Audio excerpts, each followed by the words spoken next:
Bom, para o estudo da noite, trouxe o texto do 7 Minutos com Emmanuel, o Haroldo Dutra Dias, que fala sobre obreiros atentos. E ele começa citando um trecho do Evangelho de Tiago, abre aspas: mas aquele que considera atentamente a lei perfeita de liberdade e nela persevera, não sendo ouvinte esquecido, antes praticando o que ele ordena, esse é bem-aventurado no que faz. Esse texto do Emmanuel, do Obreiros Atentos, ele, num breve resumo, ele fala da nossa condição como encarnados, em relação aos nossos meios sociais, onde a gente vive. Porque a obra do Evangelho, ela é algo para a nossa evolução espiritual, mas muitas vezes a gente se limita a achar que essa prática, ela tem determinado lugar para ser praticado, determinado momento. E muitos de nós, às vezes, têm dificuldade de viver isso no seu dia a dia, como uma forma de viver, no lugar onde nós estamos. Então, a gente não precisa vir no centro espírita, ou na igreja, ou no templo, para viver o Evangelho. Ele é uma mudança de postura íntima nossa, que deve nos acompanhar onde quer que nós estejamos, 24 horas do nosso dia. Porque você ser espírita ou cristão dentro do ambiente religioso é muito fácil, A gente chega no ambiente religioso, todo mundo é prestativo, é manso, pacífico, Não tem discussão, não tem contrariedades, A gente fala com uma voz mansa, acolhe todo mundo.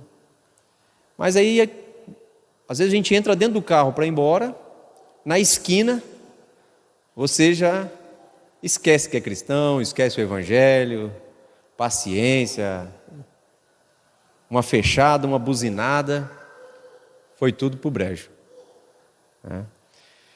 Então ele começa dizendo o seguinte: o discípulo da Boa Nova, que realmente comunga com o Mestre, antes de tudo, compreende as obrigações que lhes estão afetas e rende sincero culto à lei da liberdade, ciente de que ele mesmo recolherá nas leiras do mundo o que houver semeado.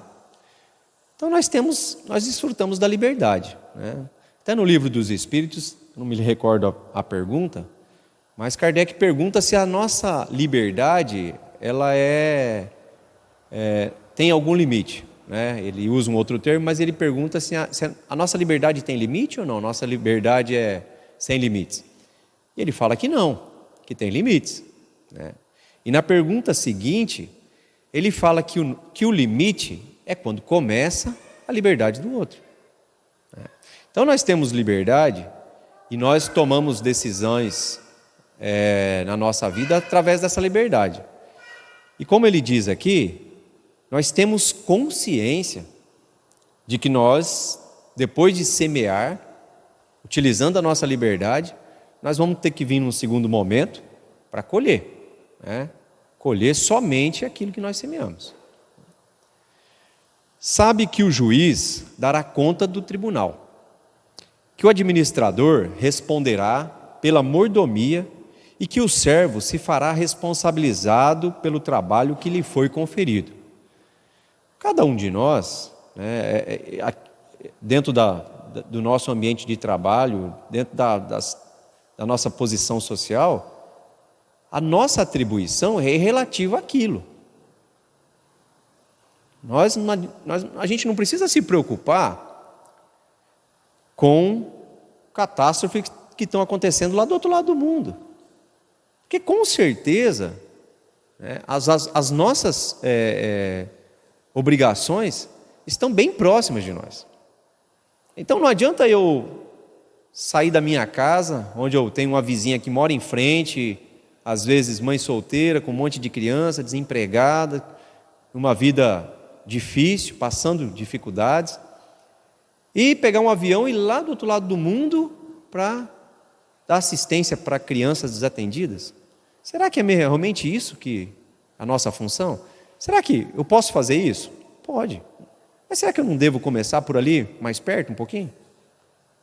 Então, o Haroldo conta uma história, que uma vez ele foi trabalhar numa cidade, foi transferido para uma cidadezinha pequenininha, e ele ia ficar muito tempo longe da família, a cidade era pequena, não tinha nada, né?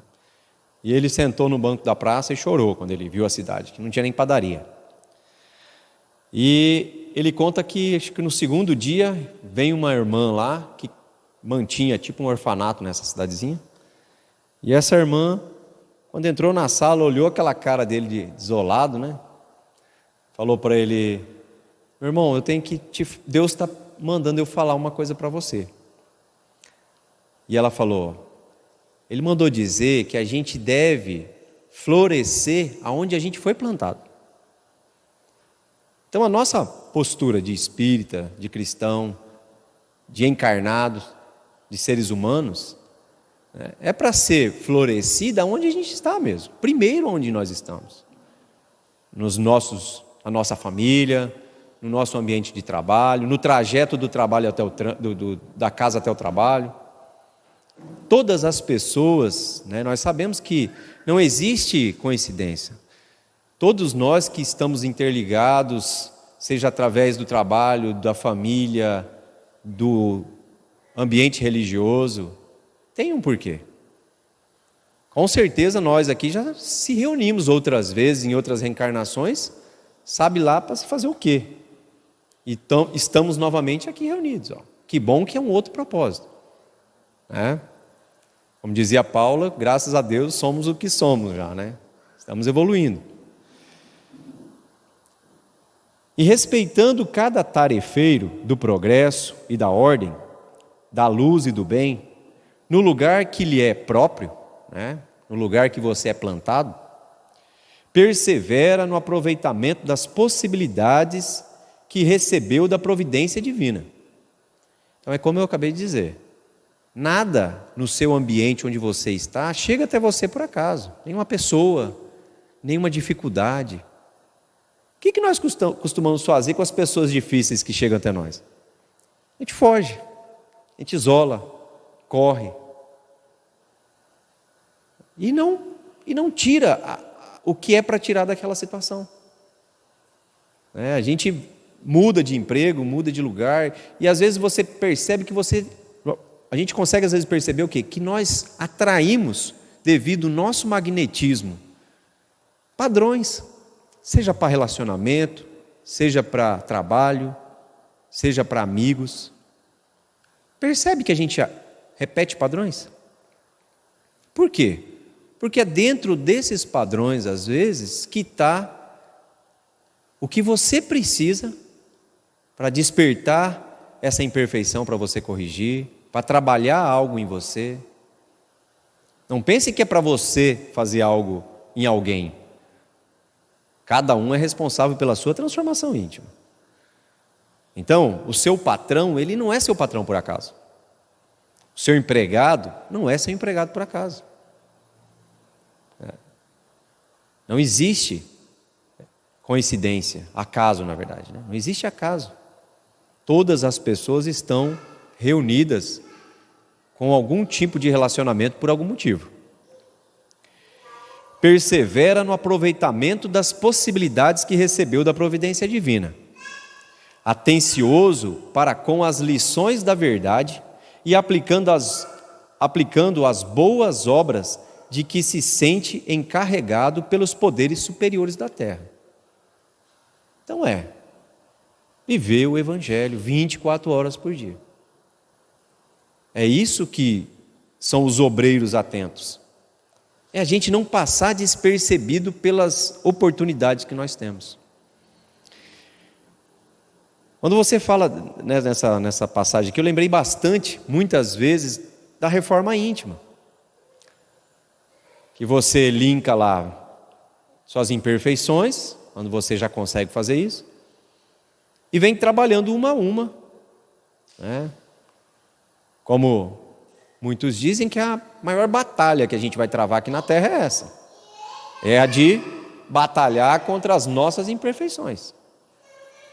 Porque as nossas dores, hoje, isso posso falar com toda certeza, a dor que você está sentindo hoje, seja ela qual for, ela é originária de uma imperfeição sua. Se você não pensa assim, ou não entende assim, é porque você ainda não identificou a imperfeição. Como muitos de nós não conseguimos ver.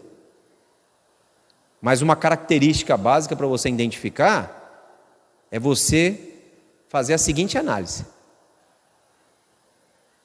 Essa dor que você está tendo, você acha que a origem é fora?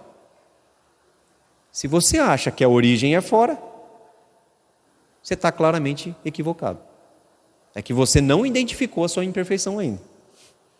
Por isso você está buscando fora. Porque quando você consegue identificar, você sofre. Não é porque você identifica que você não sofre. Você continua sofrendo. Mas você já deu um passo já.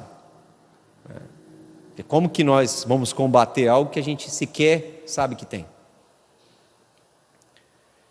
Caracterizando-se por semelhante atitude, o colaborador do Cristo, seja estadista, né, ou varredor, está integrado com o dever que lhe cabe na posição de agir e de servir, tão naturalmente quanto comunga com o oxigênio no ato de respirar. Então, seja a sua função como governante ou governado, como empregado ou empregador, você deve ter isso tão claramente e tão naturalmente na sua vida, como o ar que a gente respira. Alguém fica aqui contando quantas vezes respirou? Não, respirei tantas vezes. É algo natural que é até imperceptível. A gente só percebe quando falta, né? Mas a gente não dá atenção, é natural. Então ele pede o quê? Que isso seja natural em nós. Que não seja algo que a gente conte. É como aquela passagem no Evangelho que fala que a mão esquerda não saiba o que a direita fez, né? Por que desse lema? Porque se você está vendo ou está contando as vezes que você estende a mão para ajudar, é porque não é natural para você ainda. Não é natural. Então se eu chegar hoje para alguém e falar, quantas caridades você fez hoje? Nenhuma. Contou. Está prestando atenção. Fiz um ato de caridade. Está contando. Quando você não perceber mais o que você está fazendo, é porque aí virou uma vivência. É como o Evangelho. Quando você não mais prestar atenção, que você está perdoando, que você não está sendo egoísta, que você não está sendo orgulhoso, passa a ser natural, como o ar que você respira. É vital o ar que a gente respira? É.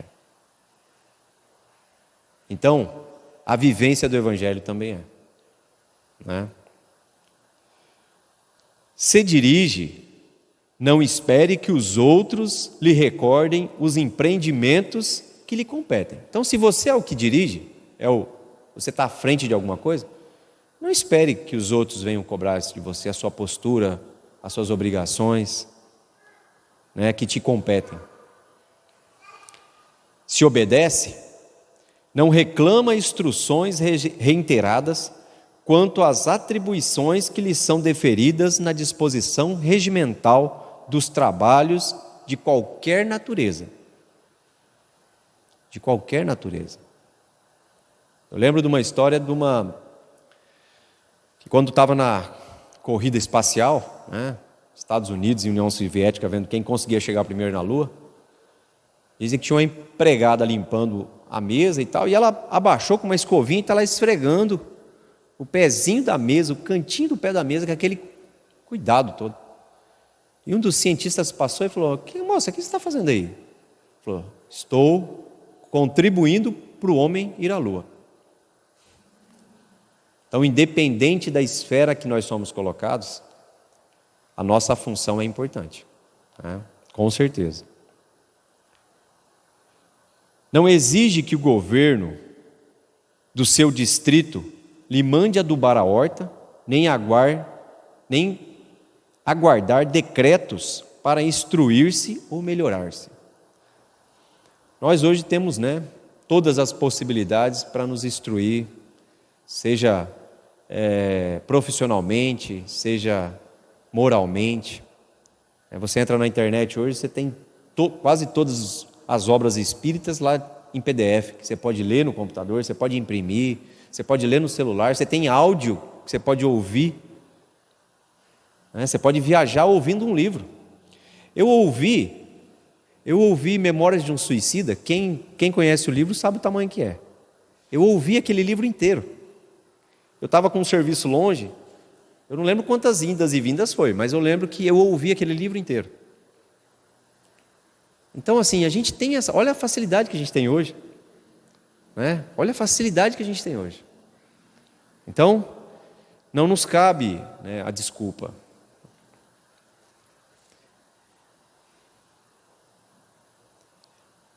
Fortalecendo a sua própria liberdade de aprender, aprimorar-se e ajudar a todos pela inteira consagração aos nobres deveres que o mundo lhe confere, faz-se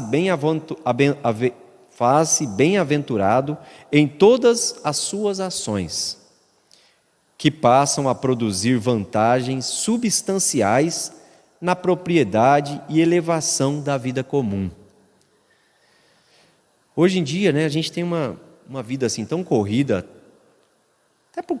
até por essa própria informação que nos ajuda, também cobra mais da gente.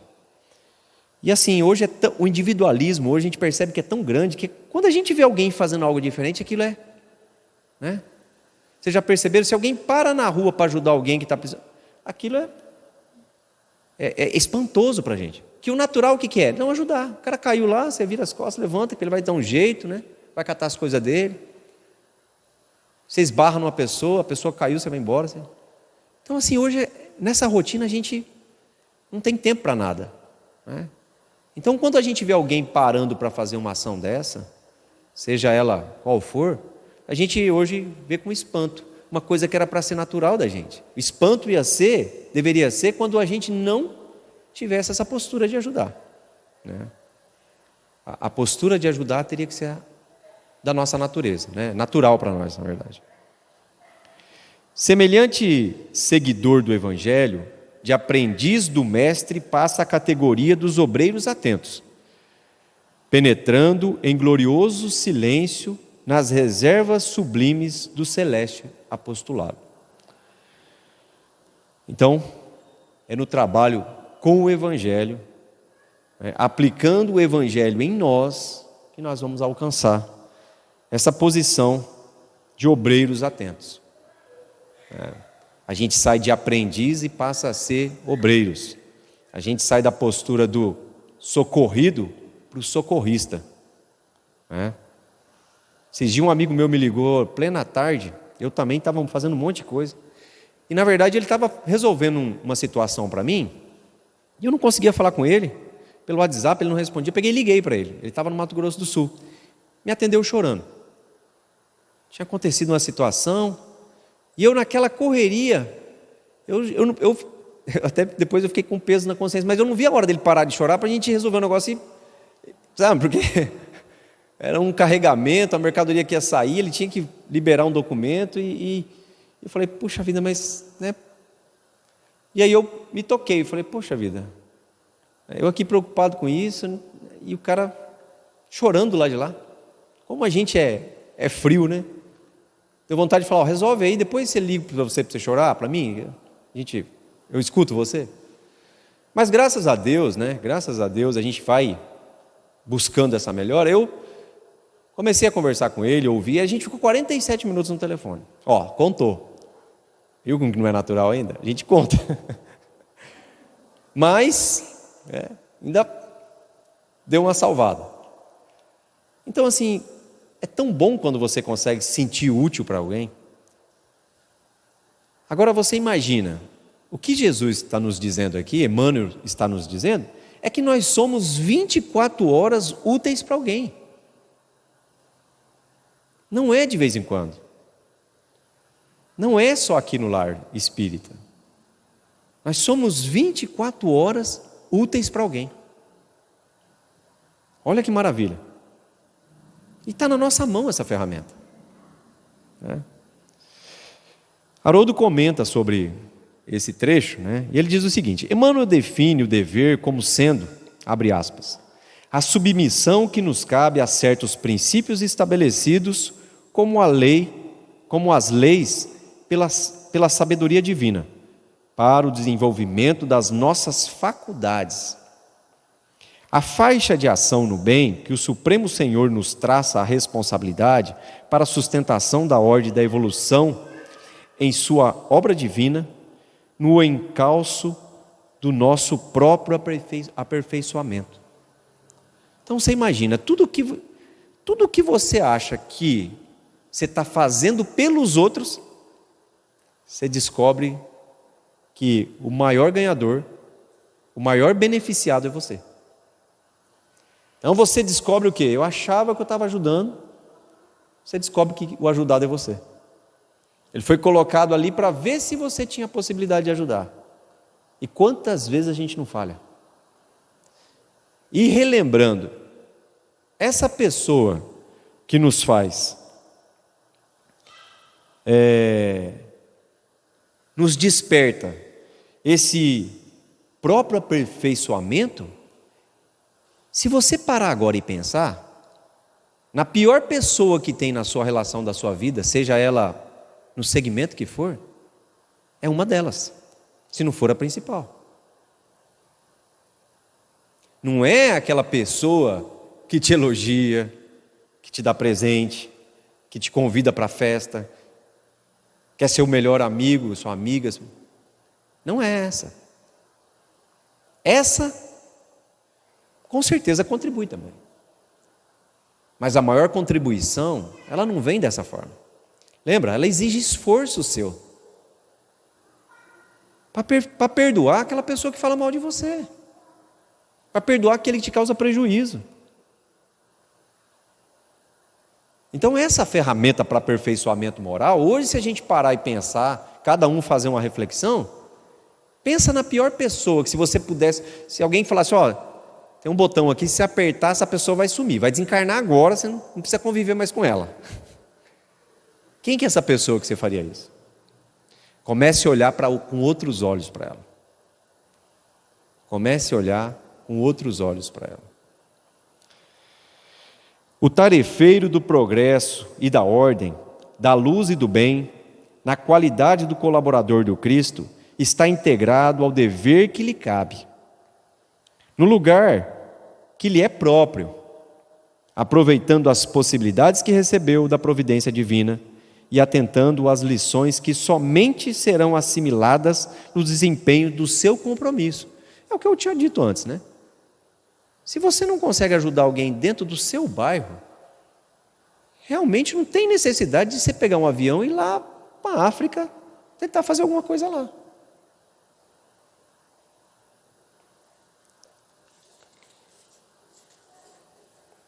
Fugindo ao dever, precipitamo-nos no sentimento de culpa e criamos perturbações na linha de atividades que o Senhor nos confia. E não apenas desconjuntamos a peça da nossa existência, como também colocamos em desordem muitas existências alheias, desajustando outras muitas peças na máquina do destino. Nosso universo é regido por uma força harmoniosa, tudo em equilíbrio, certo? Se você muda a sintonia, se a pessoa que foi colocada, como acabamos de dizer, se essas peças fundamentais para o seu aperfeiçoamento foi colocado na sua vida para te ajudar, e você, em vez de aproveitar, você mata uma, para de falar com a outra,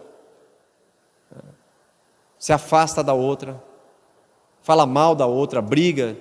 O que você faz? Você cria esse desajustamento aqui, não somente com você, mas também com a pessoa, com as outras pessoas.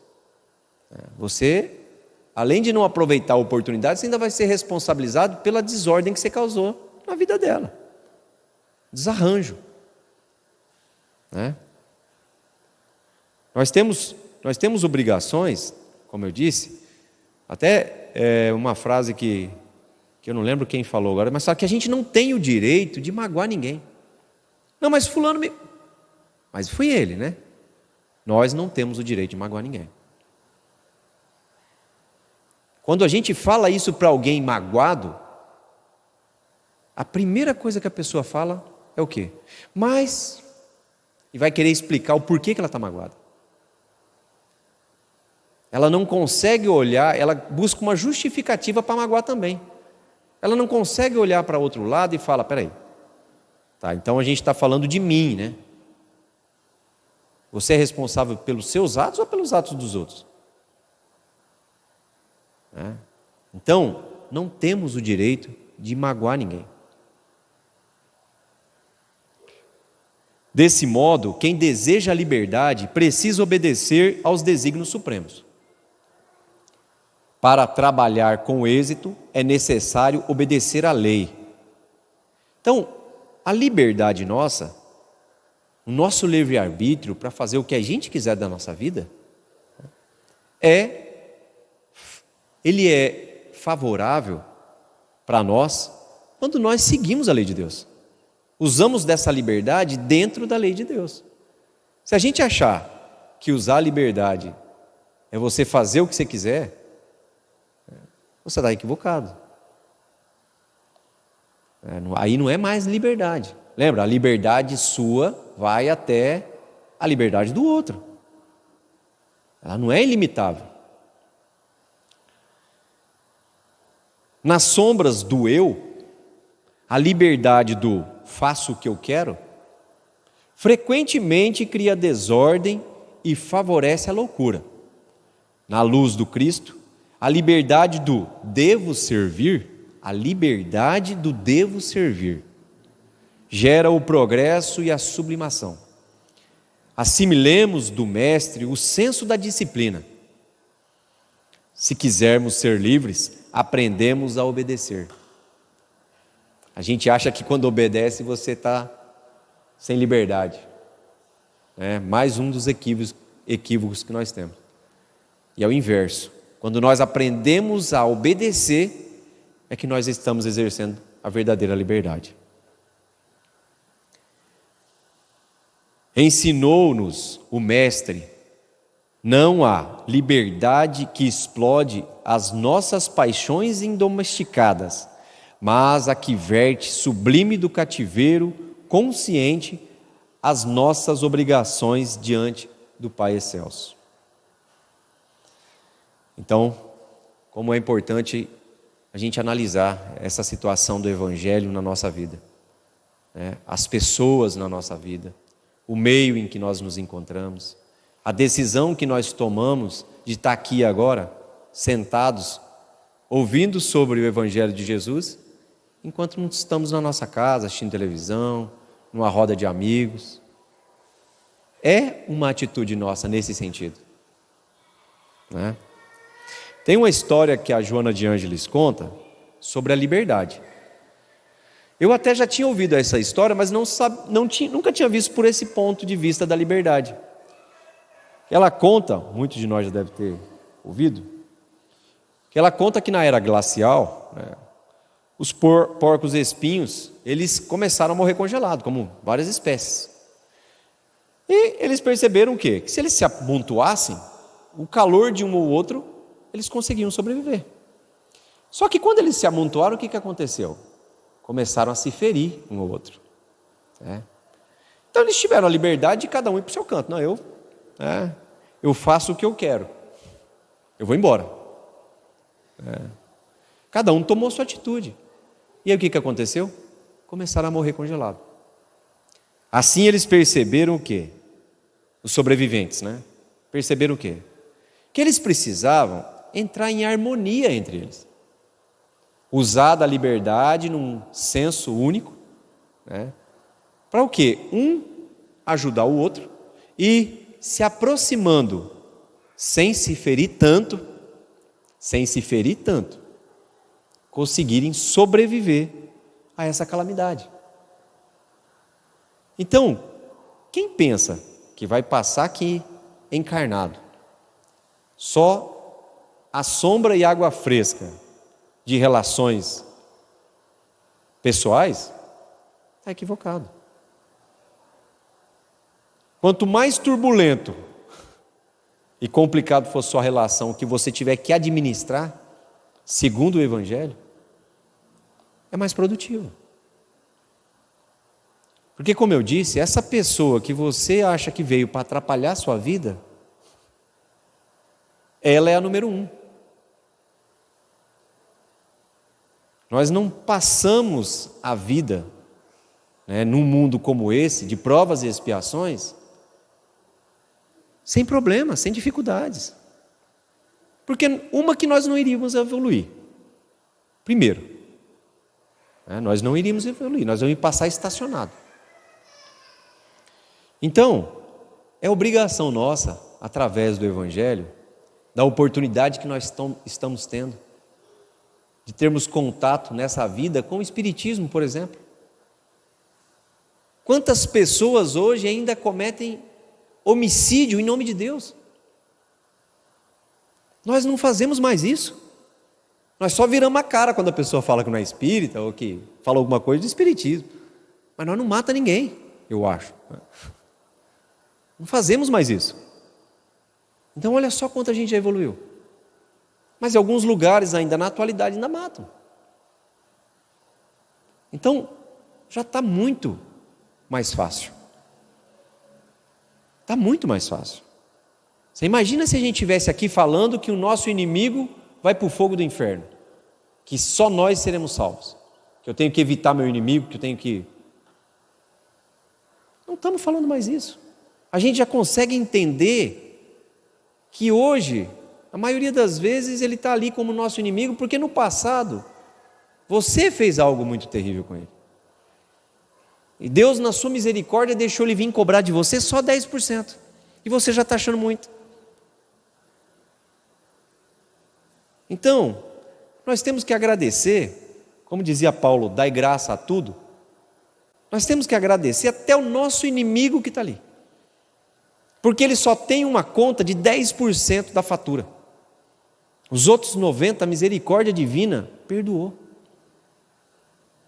Então, aquele que ainda te oportuna, te atrapalha, né, ele só está te cobrando 10%. Então você imagina como um sentimento nosso se transforma. Você imagina, você tem uma dívida de 100 mil, você está devendo 100 mil. Aquela agonia, aquela aflição, não sei se você sabe o que é isso, eu sei. A pessoa te cobrando, batendo na sua porta, te ligando, aí de repente ele chega e fala, vamos fazer o seguinte, dá 10 mil aí e morreu a conta. Dá só 10% e... O que você faz? Aquele cara que você queria apedrejar, você dá um abraço e um beijo nele. É esse cara que está aí hoje, te cobrando. É só 10%. É só 10%.